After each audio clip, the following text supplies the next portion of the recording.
Maître Vincent Platel, bonjour. Vous êtes avocat généraliste avec une activité dominante en droit commercial et en droit du travail. Alors avant de commencer l'interview qui va porter sur le salarié peut-il revendiquer le respect de sa vie privée dans l'entreprise, pouvez-vous vous présenter de manière succincte s'il vous plaît?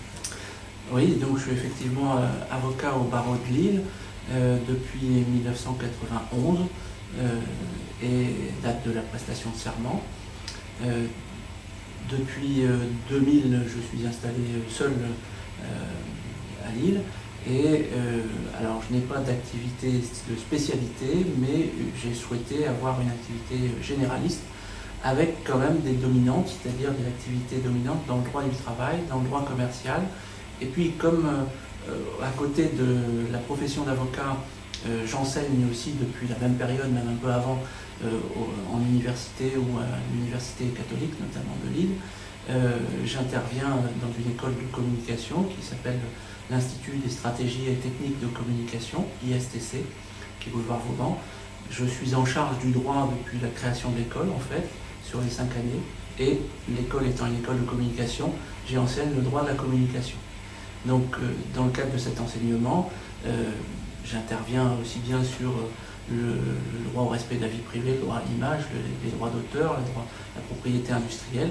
Donc ça m'amène aussi dans la vie professionnelle à utiliser ces matières-là ou à les conseiller, puisque mon activité aussi est principalement du conseil plutôt que du judiciaire. J'organise mon intervention principalement dans une intervention avant le judiciaire, et s'il faut aller au judiciaire, nous y allons sans difficulté, puisqu'on a préparé le dossier par avance. D'accord.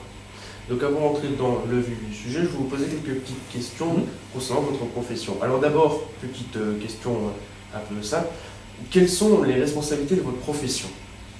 Eh bien, c'est vrai qu'à la différence peut-être d'autres professions, l'avocat est responsable de ses actes, c'est-à-dire qu'il s'engage sur ce qu'il dit, sur ce qu'il fait, et il s'y engage aussi bien oralement que par contrat, s'il y a une convention, mais il est à la base mandaté par son client pour agir en son nom et pour son compte, ou à ses côtés. Donc on dit qu'il assiste son client s'il est à ses côtés, il le représente s'il agit en son nom et pour son compte, et il assure sa défense.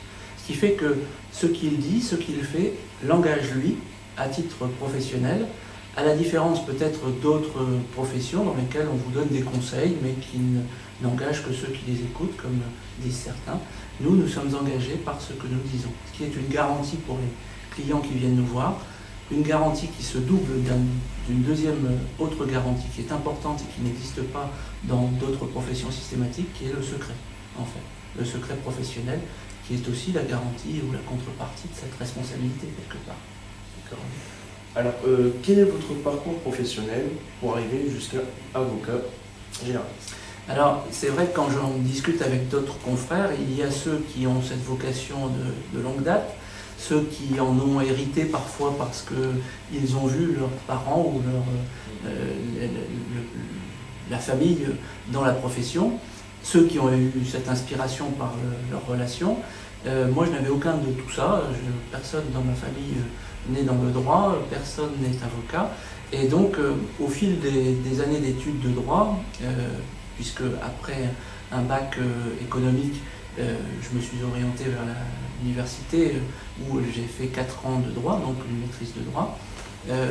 Après la maîtrise, j'ai souhaité moi me diversifier et ne pas faire que du droit, donc j'ai commencé et obtenu un DESS auprès de l'Institut d'administration des entreprises, à l'IAE. À la suite de ce DESS, j'ai pratiqué en entreprise parce qu'il fallait faire un stage, mais aussi cette entreprise m'a embauché quelques mois. Elle n'a pu m'embaucher que quelques mois parce qu'à l'époque, il fallait faire son service national. Donc j'ai fait mon service national et je l'ai fait dans la communication, parce qu'on pouvait aussi être officier en communication, ce que j'ai fait. Et au retour de l'école de formation, au niveau de Saint-Cyr, mon affectation était sur Lille. Alors, étant sur Lille, j'ai essayé de suivre des cours en même temps qu'étant à l'armée. Je n'ai pas pu la première année. Par contre, dans le cours de l'année, je me suis réinscrit à l'université.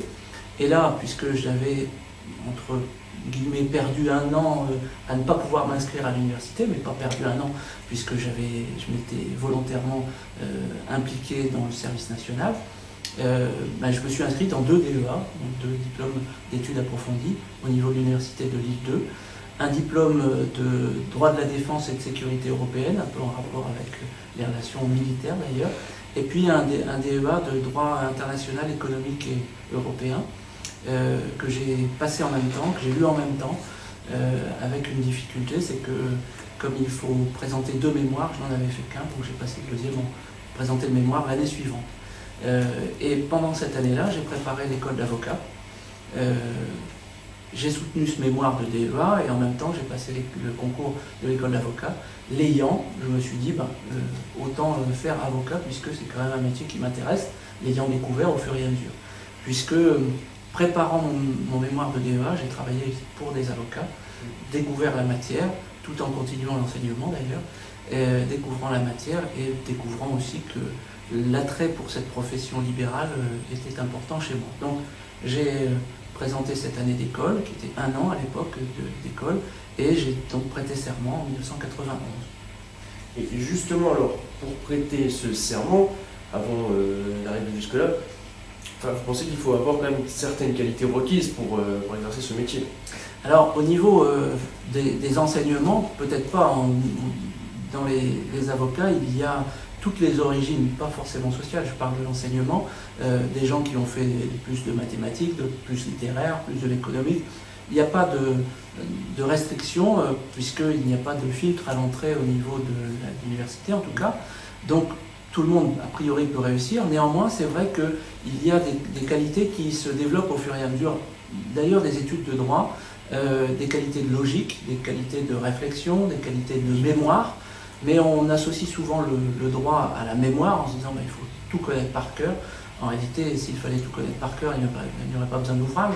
Or, on s'appuie dessus, on s'appuie sur des bases de données, on travaille beaucoup à la lecture.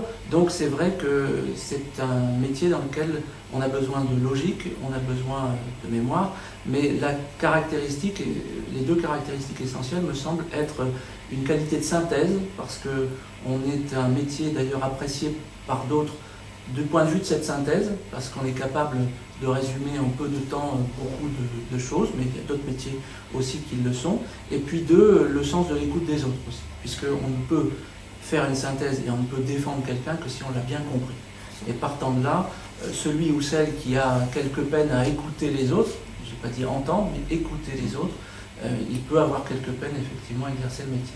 Après, le fait d'avoir un talent, d'avoir un don, d'avoir une capacité à s'exprimer en public, ça c'est le propre de chacun, mais je pense que les éléments essentiels sont là. D'accord. Alors tout à l'heure, vous avez parlé de la mission de la représentation de l'avocat, mais il y a bien sûr d'autres tâches à accomplir pour un avocat. Oui, parce que la mission de représentation, c'est une mission qui est donnée, un mandat qui est donné par le client, qui ne souhaite pas intervenir et qui ne veut pas paraître en premier rang, si je puis dire, ou qui ne veut pas s'exprimer autrement que par l'intermédiaire de quelqu'un, qui est son avocat.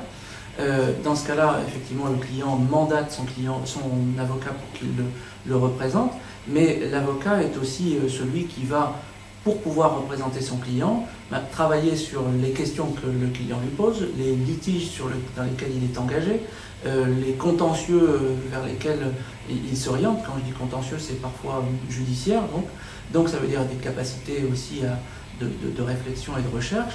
Et puis aussi, l'avocat accomplit des démarches pour son client. Le client qui n'a pas les connaissances ou qui n'a pas le souhait d'accomplir certaines démarches, des démarches de dépôt d'actes, des démarches de rédaction d'actes, des rédactions de contrats ou d'explication de contrats, eh bien, il passe par son avocat. En réalité, la particularité de l'avocat, c'est qu'il peut représenter son client devant toute instance possible, devant toute juridiction possible, que ce soit en France ou à l'étranger, et donc être réellement le représentant de cette personne en toutes circonstances. Donc c'est un métier qui facilite, en tout cas qui permet ceci, plus que d'autres, j'allais dire d'ailleurs, puisqu'il y a ce mandat qui est donné à l'avocat et cette confiance qui réside entre les deux. D'accord. Donc vous avez parlé de dossier, et concrètement, combien faut-il de temps pour préparer un bon dossier? Alors, déjà, la notion de bon est reste appréciable, enfin c'est le jugement de chacun.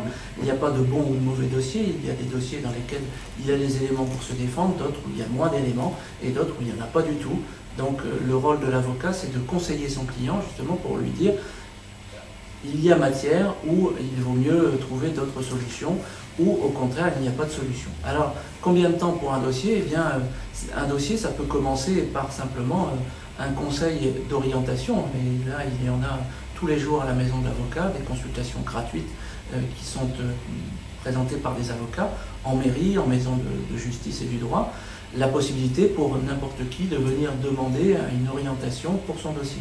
Ça n'est pas une analyse d'un dossier complet avec toutes les pièces, donc vous voyez, deuxième étape, le temps qu'il faut, ça dépend du nombre de pièces et de la difficulté du dossier posé, car il y a des dossiers dans lesquels le problème peut paraître simple, mais que la solution est assez complexe à trouver parce que très discutée ou peu évidente à évoquer, ou changeante parce que nous avons cette particularité de dépendre aussi de décisions de justice qui évoluent avec le temps, et une décision d'un moment peut être différente à un autre moment.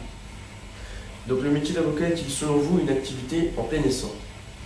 Alors le plein essor, j'allais dire, c'est une activité effectivement qui se développe, et on voit que le nombre des avocats a fortement augmenté, aussi bien dans le Nord-Pas-de-Calais qu'en France. On a depuis 10 ans une augmentation de 35 à 40% du nombre d'avocats, ce qui fait que le barreau de Lille devient un des barreaux les plus importants de France, en tout cas dans les 5 premiers, qu'il est le premier dans le Nord-Pas-de-Calais en nombre d'avocats. Nous sommes 1016 sur Lille, en tout cas au barreau de Lille, alors que dans les différents barreaux du Nord-Pas-de-Calais, le nombre est un peu moins important. L'essor est important parce qu'il y a beaucoup de jeunes qui sont intéressés par ce métier, et puis peut-être parce qu'on en parle davantage, parce que l'on voit l'avocat dans des circonstances autres que quand il a sa robe, parce qu'on ne le voit pas toujours associé à la justice, et que je pense que cet essor-là est important pour que l'on constate que, en fait, 80% du travail de l'avocat se fait en cabinet, en conseil, et que le reste, c'est le judiciaire, l'extérieur. Maintenant, tous ne sont pas comme ça, il y a des avocats qui font beaucoup de judiciaire, et donc là c'est l'inverse, mais c'est vrai que la grande majorité des avocats ne sont pas toujours au palais, et donc pas toujours dans cette image que l'on a de cet avocat. Mais c'est peut-être ça qui fait cet engouement pour la profession. Alors vous avez parlé du nombre d'avocats inscrits au barreau de Lille. Sur Paris, ils sont combien? À peu près 25 000 sur le barreau de Paris. Ça veut dire que c'est le premier barreau de France. On est à peu près 55 000 en France d'avocats. Donc vous voyez que un peu moins de la moitié sont sur Paris. Les autres sont les barreaux que les Parisiens qualifient de province. Bon, pour autant, nous sommes tous de la même profession, avec des barreaux importants, comme celui de Marseille, celui de Lyon, ou celui de Lille, ou Bordeaux, qui sont des barreaux assez importants, mais jamais aussi importants en nombre que celui de Paris. Alors vous, avec l'expérience, et après un peu de recul sur votre profession, que diriez-vous des aspects, enfin, je veux dire, selon vous, quels sont les aspects positifs et négatifs de ce métier? Les aspects négatifs sont liés aux aspects positifs. La particularité du métier d'avocat, c'est que c'est une profession libérale. Une profession libérale, libéral ça vient de liberté, donc ça veut dire qu'on est le seul maître à bord de ce vaisseau qui est un cabinet d'un seul avocat ou d'un vaisseau de plusieurs dizaines d'avocats. Et chaque avocat est indépendant dans ce vaisseau, ce qui fait que l'avantage et l'inconvénient de ceci, c'est que la ceinture de sécurité ou la bouée de sauvetage n'existe que si l'avocat se crée cette ceinture ou se crée cette bouée de sauvetage. Et en fait, son cabinet repose sur ses épaules. Donc, la qualité de son travail, son état de santé, la qualité de ses dossiers vont faire qu'il y a des éléments positifs ou négatifs. Et puis, il faut aussi se rendre compte que la concurrence, le nombre d'avocats existants, voire les autres professions qui sont tentées d'intervenir dans le secteur du droit, font qu'il a des aspects négatifs aussi. Donc, aspect positif, c'est aspect négatif aussi. Quand on est en bonne santé, tout va bien. Quand on est en mauvaise santé, ça va moins bien. Quand on est libre de faire ce que l'on veut, on court aussi le risque d'assumer cette liberté, c'est-à-dire à certains moments d'assumer aussi cette liberté de parole, parce que quand on est libre, on ne peut pas plaire non plus à tout le monde, et donc de ce fait, on n'a pas forcément cette facilité de communication que d'autres ont, ou facilité d'insertion, j'allais dire, peut-être dans un monde qui est présenté différemment, peut-être conflictuel. Alors maintenant, nous allons passer au thème principal. C'est aussi un sujet d'actualité. C'est celui, le salarié peut-il revendiquer le respect de sa vie privée dans l'entreprise? Actuellement, il y a beaucoup de salariés qui ont un peu de mal à revendiquer justement leur vie privée au sein de l'entreprise. Ah oui, parce que la question qui se pose, c'est que souvent on associe le travail en entreprise à un travail pour quelqu'un. Et à partir du moment où on travaille pour quelqu'un, eh bien, on est sous son autorité. Donc, il y a lien de subordination. Et partant de ce lien de subordination, le salarié se dit, quand je rentre dans l'entreprise, j'abandonne ma vie privée, je la laisse à l'extérieur et je la retrouverai à la fin de la journée. Ça, c'est une conception qui existait peut-être pendant de nombreuses années, mais qui a évolué depuis au moins 10 ou 20 ans, parce que le salarié, fort de sa liberté dans l'entreprise, sa liberté d'expression d'abord, sa liberté de circulation dans l'entreprise, et puis sa liberté de communication, parce que les ordinateurs communiquent avec l'extérieur de l'entreprise, les téléphones portables communiquent avec l'extérieur de l'entreprise, et puis il y a des personnes de l'extérieur de l'entreprise qui viennent dans l'entreprise et qui communiquent avec les salariés.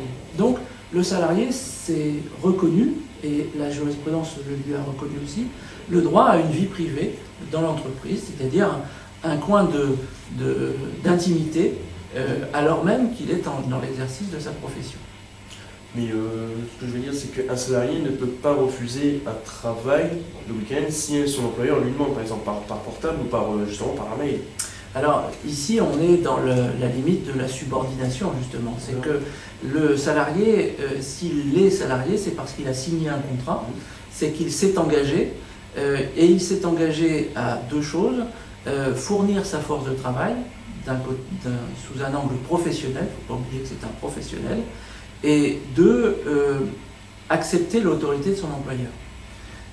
Or, l'employeur peut être tenté de dépasser le cadre du contrat, le cadre géographique du contrat, en se disant le salarié est dans l'entreprise, parce que le salarié peut être joint à tout moment, si l'employeur a son numéro de téléphone, bien sûr, et il va l'avoir, et l'employeur va se dire qu'il va communiquer directement avec son salarié, quelles que soient les circonstances, quel que soit le temps aussi, et quel que soit le cadre dans lequel peut être son salarié, et sans se soucier que son salarié, ayant quitté l'entreprise, n'est plus tenu par le travail dans l'entreprise. Alors, deux choses: soit l'employeur a besoin d'une information et il contacte son salarié en s'en excusant parce qu'il intervient hors de l'entreprise dans la vie privée du salarié, soit l'employeur ne fait pas cette distinction ou la fait difficilement et sollicite son salarié à tout moment, y compris le week-end, y compris pendant ses congés, y compris pendant sa maladie aussi au salarié, alors que dans ces moments-là, le contrat de travail est suspendu dans ses effets, suspendu dans son exécution, et que le salarié pourrait très bien refuser de répondre aux questions qui lui sont posées parce qu'elles sont l'exécution d'un travail, peut-être 30 secondes, peut-être 15 minutes, peut-être quelques heures, mais l'exécution d'un travail. Donc c'est vrai que le salarié pourrait refuser, sauf que nous savons bien aussi que s'il refuse, la perception qu'aura l'employeur de son lien d'autorité va être affectée. Donc c'est vrai qu'il y a une difficulté morale en fait, une relation morale, et on voit qu'il n'y a pas que du droit et de la loi là-dedans, il y a une relation de conscience entre le salarié et l'employeur devant se rendre compte qu'il y a des moments où le travail doit s'arrêter, parce que le droit du travail est aussi basé là-dessus. Il y a le travail et il y a le repos. Et le repos est la condition du travail, et le travail est la condition du repos aussi. Si le salarié a des congés payés, c'est pour qu'il se repose, et il se repose pour pouvoir travailler. Donc, si l'employeur oublie cela, eh bien, il peut, lui, dans son organisation, penser qu'il a 24 heures par jour son salarié à disposition. Ça n'est pas ça, et il faut que le salarié, poliment, diplomatiquement, mais parfois en conflit, lui explique que ce n'est pas possible. D'accord. Alors, une dernière question maintenant qui concerne l'IUT. Donc, l'IUT forme un grand nombre de juristes d'entreprise. Doivent-ils craindre le projet visant à créer un statut de l'avocat en entreprise? Alors, l'IUT forme des juristes d'entreprise, il ne forme pas des avocats en entreprise, ni des avocats tout court. Cette formation est assurée par les centres de formation professionnelle des avocats et puis conditionne un diplôme. Pour autant, former des juristes, ça ne veut pas dire des personnes qui remplacent les avocats. Chaque métier a ses compétences, ses exigences, et j'imagine pas que l'avocat remplace le juriste d'entreprise ou que le juriste d'entreprise remplace l'avocat, parce que l'un a besoin de l'autre et l'autre de l'autre, de l'un. Donc l'avocat a cette particularité qui est liée à sa profession d'assister, représenter, défendre. Le conseil juridique, cette appellation qui n'existe plus puisqu'elle a été fusionnée avec l'avocat en 1991, le juriste d'entreprise, lui, n'a pas cette vocation de défendre. Il peut représenter éventuellement son employeur, il peut assister son employeur, mais il va avoir une limite liée au monopole de l'avocat dans certaines circonstances. Par ailleurs, il ne faut pas oublier une chose, c'est que ce débat entre le juriste d'entreprise, le statut de juriste d'entreprise qui existe, et l'avocat en entreprise repose sur une difficulté majeure qui est celle du lien de subordination entre le salarié et son employeur. Le juriste d'entreprise pratique le droit pour l'entreprise, pour son employeur, un seul employeur. L'avocat, lui, lorsqu'il est en libéral, représente, assiste, défend plusieurs clients. Maintenant, il ne faut pas qu'il y ait de conflit d'intérêts entre différents clients, donc c'est à lui de le choisir. Mais s'il rentre dans une seule entreprise et est l'avocat d'une seule entreprise, eh bien, il va devoir se régler la question du lien de subordination entre cet avocat qui prête serment d'être indépendant et ce salarié qui s'engage dans un contrat à être subordonné à quelqu'un qui va lui donner des ordres. Alors, ce problème d'indépendance, ce problème de liberté est un problème essentiel.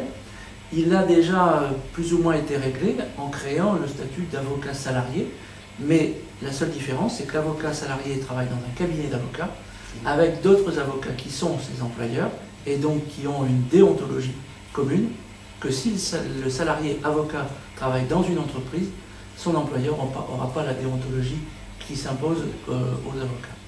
D'accord. Alors, Maître Vincent Patel, je vous remercie de nous avoir reçus pour cette interview. Et je vous en remercie de m'avoir reçu également.